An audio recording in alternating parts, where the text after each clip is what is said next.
Hi viewers, చాలా sensitive topic. Maximum మిగతా channels touch అయినటువంటి అంశాలని ఈ వీడియోలో చెప్పడానికి ట్రై చేస్తాను. ముందుగా భారతదేశంలో ఉన్నటువంటి ఆనాడు బంగ్లాదేశ్ కానీ, దట్ మీన్స్ ఆనాడు తూర్పు పాకిస్తాన్కి కానీ, ప్రజెంట్ పాకిస్తాన్ కానీ వెళ్లకుండా భారతదేశంలోనే ఉంటాం, ఇదే మా దేశం అని అనుకున్నటువంటి, అలా జీవిస్తున్నటువంటి ముస్లిం సోదరిమణులకు మనస్ఫూర్తిగా అభినందనలు తెలియజేస్తూ ఉన్నా అండ్ కంగ్రాచులేషన్స్ చెప్తూ ఉన్నాం. ఎందుకంటే పాకిస్తాన్ పరిస్థితి చూసినా, ఆ పక్కన ఉన్న ఆఫ్ఘనిస్తాన్ చూసినా, ఇటు బంగ్లాదేశ్ చూసినా ఎంత ఘోరంగా ఉన్నాయో ఒకసారి మీరు చూసుకోండి. స్వేచ్ఛ అనేది ఉందా? ఫైనాన్షియల్ పరంగా ఒక స్టెబిలిటీ అనేది ఉందా? ఇలా చూసుకొని పోతే కనీస హక్కులు అనేవి అక్కడ ఉన్నాయా? పేరుకే అవి దేశాలుగా ఉన్నాయి, బట్ దాని వెనుక ఉన్నది ఎవరు ఏంటంటే అయితే మతం, లేదన్నప్పుడు ఉగ్రవాద శక్తులు, లేదన్నప్పుడు ఇక మిలిటరీ వాళ్ళు. ఆఫ్ఘనిస్తాన్ ఒకప్పుడు గాంధార్ దేశం మనదే, పాకిస్తాన్ మన దేశంలో పార్ట్, బంగ్లాదేశ్ మన దేశంలో పార్ట్. 1905లో బెంగాల్ విభజన చేశారు బ్రిటిష్ వాళ్ళు. సో ఆ రోజు ఆ బంగ్లా వెళ్ళిపోయిందన్నమాట. తూర్పు బంగాల్ అన్నట్టు అనుకోవచ్చు, మన పశ్చిమ బెంగాల్ అన్నట్టు. సో ఇప్పుడు స్టార్టింగ్ నేను చెప్పదాల్సింది ఏంటి, బంగ్లాదేశ్లో ఈరోజు అసలు అల్లరం జరుగుతుంది కదా, దానికి కారణం ఎవరు? దాన్ని వెనుకున్నటువంటి శక్తులు ఎవరు? హిందూ ఆలయాల మీద దాడులు ఏంటి? హిందూ కౌన్సిలర్ మీద దాడులు ఏంటి? ఇళ్ల మీద దాడులు ఏంటి? బాయ్కట్ భారత్ నినాదాలు ఏంటి? ఖలేదా జీ అని చెప్పేసి బంగ్లాదేశ్ నేషనలిస్ట్ పార్టీ ఎవరైతే ఉన్నారో దానికి చీఫ్ ఆమె ప్రజెంట్ జైల్లో ఉన్నారు. అవినీతి ఆరోపణ మీద జైలు శిక్ష పెట్టారు. ఆమె రిలీజ్ చేశారు. ఇప్పుడు నిన్నటి వరకు బంగ్లాదేశ్ ప్రధానిగా ఉన్నటువంటి షేక్ హసీనా రాజీనామా చేసిన తర్వాత అక్కడ ఇప్పుడు సైనిక అధ్యక్షుడు అనమాట, ఆ దేశానికి అధినేత అన్నట్టు. సైనిక పాలన ఇప్పుడు అక్కడ నడుస్తుంది. అటుపక్క మియన్మార్లో అంతే, పేరుకు పాకిస్తాన్లో ప్రజాస్వామ్యం, కానీ అక్కడ కూడా ఆల్మోస్ట్ మిలిటరీ వాళ్ళు ఏం చెప్తే అదే. ఇక ఆఫ్ఘనిస్తాన్ తాలిబాన్. సో మెయిన్గా నిన్న అల్లర్ల కారణం ఎవరు ఏంటంటే షేక్ హసీనా వాళ్ళ నాన్న ముజిబుర్ రెహమాన్ అని చెప్పేసి ఉన్నారు. ఆయన ఎవరు? బంగ్లాదేశ్ జాతిపిత. మనకి మహాత్మా గాంధీ ఎలాగో అక్కడ ఆయన అలాగ.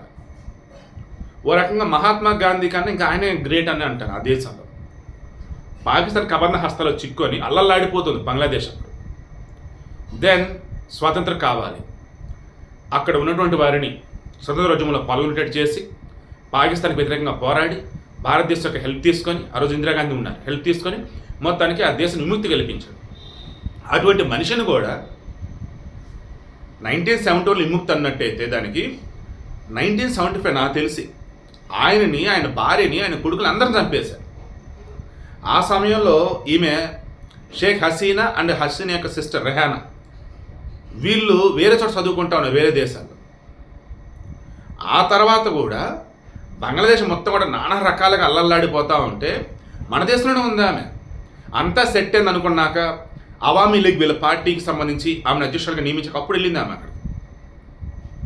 సో నేను చెప్పదలుచుకున్నది ఏంటంటే మన దేశంలో రాజ్యాంగ ప్రకారం పరిపాలన నడిచింది.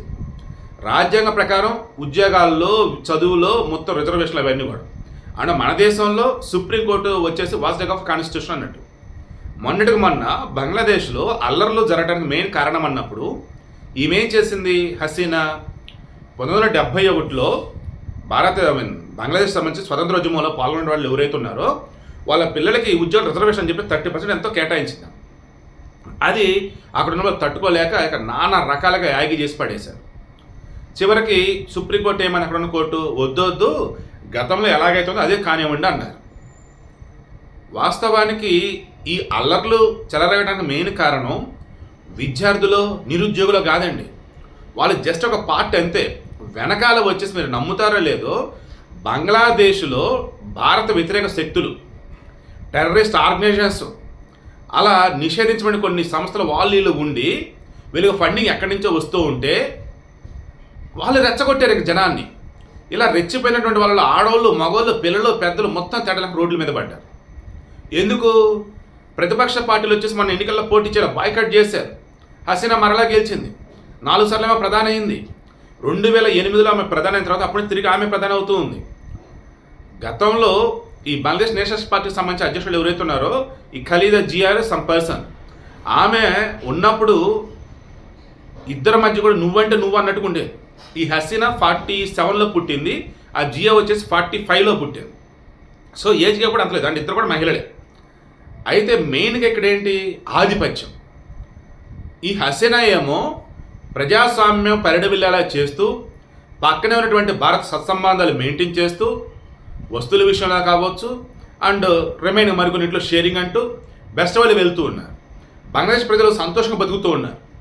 అయినా కానీ భారత్ మనకు శత్రుడు దేశం అన్నట్టు, పాకిస్తాన్ మనకు ఫ్రెండ్లీ దేశం అన్నట్టు, ఏ పాకిస్తాన్ అయితే స్వతంత్రం పొందారో వాళ్ళు అదే మనకి ఫ్రెండ్లీ నేషన్ అన్నట్టు. అండ్ దీని వెనుక వచ్చేసి మళ్ళీ చైనా వాళ్ళు రిమైనింగ్ వాళ్ళు ఉన్నే ఉన్నారు. సో ఎట్టి పరిస్థితుల్లో భారత్ ప్రశాంతంగా ఉండకూడదు. బంగ్లాదేశ్ వచ్చేసి మొత్తానికి ఉగ్రవాదులు ఏం చెప్తే అదే నడవాలన్నట్టుగా ఈ జియా బ్యాచ్. చివరికి ఏమైంది, అక్కడ ఉన్నటువంటి జనాలు మూకుమ్మడిగా దాడులు చేస్తూ ఉంటే, రోడ్ల మీదకి వచ్చి అడావుడి చేస్తూ ఉంటే, కాల్పులు కూడా ఆర్డర్ ఇస్తే 300 మంది దాదాపు చనిపోయిన వాళ్ళు తగ్గట్ల. ఇక అప్పుడు మిలిటరీ ఎంటర్ అయిపోయింది. హసీనా మీరు రాజీనామా చేయండి అన్న. నేను ప్రజలను ఉద్దేశించి మాట్లాడి అప్పుడు రాజీనామా చేస్తాను, కాదు కూడా రాజీనామా చేయండి. రాజీనామా చేపించి అప్పటికప్పుడు ఆగ మేఘాల మీద ఆమెని మన గజియాబాద్ ఉన్నటువంటి ఎయిర్ బేస్లో దించడం జరిగింది. ఆమె సెక్యూరిటీగా మన గగన్లోకి రాగానే మన యుద్ధ విమానాలు కూడా ఆమెకు హెల్ప్ చేయడం జరిగింది. ఇప్పుడు ఆమె చాలా సీక్రెట్ ప్లేస్లో ఉన్నారు. చాలామంది ఆమెకు పెళ్ళైందా, పిల్లలు ఎంతమంది అని అంటూ ఉన్నారు. ఆమెకి పెళ్ళైంది, ఆమె భర్త అణుశాస్త్రవేత్త, ఆయన చనిపోయినారు. ఆమెకు ఒక కొడుకు, ఒక కూతురు వచ్చేసి మన ఇండియాలోనే ఉంటుంది. కొడుకు వచ్చేసి నాకు తెలిసి అబ్రాడ్లో ఉంటున్నట్టుగా ఉన్నాడు. ఇప్పుడు ఈమె ఇంగ్లాండ్కి వెళ్ళబోతా ఉంది. ఇప్పుడు అసలు విషయం, తల్లి రొమ్ము పాలు తాగి ఆ రొమ్ముల్నే కోసే వాళ్ళు ఉంటారు చూసారా, ఎవరు వాళ్ళు? టెర్రరిస్టులు. ఇక అంతకు మించినటువంటి వాళ్ళు ఎవరు ఉండరు. వాళ్ళకల్లా ఏంటి, ఎవడో ఏదో చెప్తే అల్లా జిహాద్ మొత్తం అల్లా సామ్రాజ్యం ఉండాలని చెప్తే, అల్లా ఎక్కడ చెప్పాల? ఖురాన్ చదవండి నాతో చాలామంది అంటూ ఉంటారు. ఎందుకంటే అందులో మీకు ఉన్నవన్నీ తెలిస్తే వాళ్ళకల్లా కూడా వాళ్ళ మతమే గొప్పది, మీతో వాళ్ళు కాదండి అద్దనిదే. ఏ మతమైనా ప్రపంచంలో ఇతరులను చంపమని కానీ మొత్తం మన మతంలోకి మార్చమని కానీ ఎక్కడ ఎవరు చెప్పలే. మంచినే బోధించారు, మానవ సేవ మాధవ సేవ అన్నారు. కానీ క్రైస్తవుల్లో కావచ్చు, ముస్లింల్లో కావచ్చు, గతంలో క్రూసైడ్లు అని చెప్పి యుద్ధాలు జరిగాయి, మత యుద్ధాలు అని అంటారు. వాడు మాదంటే మాది గొప్ప అన్నట్టు, మా సామ్రాజ్యం ఉండాలన్నట్టు. చివరికి ఇప్పుడు ఏమైంది, ప్రపంచవ్యాప్తంగా కూడా క్రైస్తవ దేశాలు ముస్లిం దేశాలన్నట్టుగా ఉండి యుద్ధాల వాతావరణం ఇప్పుడు నెలకొని ఉంది. యూదుల సైడు, ఇజ్రాయెల్ వాళ్ళ సైడు కొన్ని దేశాలు ఉంటే, ఇరాన్కి సంబంధించి, పాకిస్తాన్ సంబంధించి అదొక స్టాండ్. ప్రపంచ యుద్ధం వచ్చేలాగా ఉంది ఇప్పుడు సిచ్యువేషన్. ఈ మూమెంట్లో భారత సంబంధించిన థ్రెట్ ఏందయ్యా అంటే, ఈ బంగ్లాదేశ్ ఓ పక్క, పాకిస్తాన్ ఓ పక్క, అసలు ఎక్కడ కూడా ఒక స్టెబిలిటీ అనేది లేకుండా ఉన్నారు వాళ్ళు.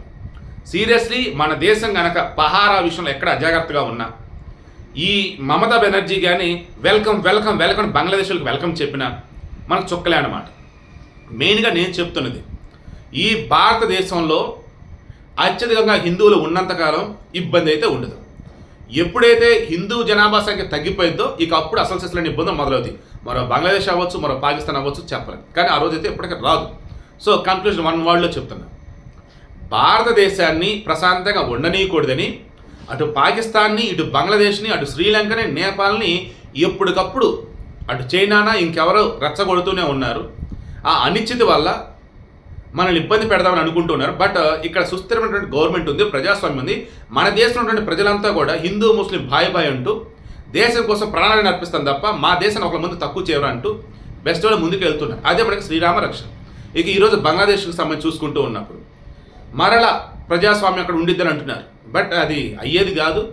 అండ్ బాయ్కట్ భారత్ అంటూ 3 రోజుల పాటు భారత్ నుంచి ఏమి కూడా రావద్దని చెప్పినారు. మొత్తం ఏమంటారు ఇంపోర్ట్స్ అన్ని కూడా నిలిపేసి ఉన్నారు. ఇక అక్కడ ఉన్నటువంటి జనాలు వచ్చేసి బాయ్కట్ భారత్ అంటే హిందువుల మీద దాడులు ఏంటి అసలు? ఆ బంగ్లాదేశ్ ఏర్పడడానికి కారణమే భారతదేశం రా. అంటే ఇప్పుడు రకంగా భారతదేశం మీద కానీ దాడులు చేద్దామని అనుకున్నా, భారతదేశం వ్యతిరేకంగా టెర్రరిస్టులను ప్రోత్సహిస్తున్నా, అక్కడ హిందువుల మీద దాడులు చేస్తున్నా, ఇందా నేను చెప్పిన తల్లి రొమ్ము పాల దగ్గర రొమ్ములే కోయటం అన్నట్టు. అండ్ మరీ ముఖ్యంగా ఏ పాకిస్తాన్ నుంచి అయితే బంగ్లాదేశ్ స్వతంత్రం పొందిందో మరలా ఆ పాకిస్తాన్కి చెప్పినట్టుగానే ఆ పాకిస్తాన్ వాళ్ళు ఆడించినట్టు వీళ్ళు ఆడుతూ ఉన్నారంటే సేమ్ అక్కడ కూడా అంతే. తల్లి రొమ్ము పాలు వాళ్ళే తాగి మళ్ళీ ఆ రొమ్ములనే కోస్తున్నట్టు. సో బంగ్లాదేశ్కి సంబంధించి ఏం జరుగుతుంది ఏంటి మొత్తం కూడా అమెరికా, ఐక్యరాజ్య సమితి, భారత్ మొత్తం గమనిస్తూనే ఉన్నాయి. మొత్తం బోర్డర్ అతిపెద్ద బోర్డర్ అనమాట బంగ్లాదేశ్తో మనకున్నది. ఎందుకంటే పేరుకి బంగ్లాదేశ్ ఒకప్పుడు మన దానిలో పార్ట్ కదా ఒకప్పుడు. ఇప్పుడు పేరుకి వచ్చేసింది వేరే దేశం. బట్ చుట్టూ మొత్తం మన రాష్ట్రాలే. సో ఫుల్ సెక్యూరిటీ టైట్ చేశారు. ఎక్కడ కూడా చొరబడదరులు లేకుండా కట్టుదిట్టం చేశారు. అండ్ ఇప్పుడు కొత్త గవర్నమెంట్ అక్కడ ఫామ్ అయిన తర్వాత సైన్యం ప్రాపర్ వేలో అక్కడ ఉంటే సరే సార్, లేదంటే అది మరో పాకిస్తాన్ అయింది, మనకు పక్కలో బలిలాగే తయారైంది.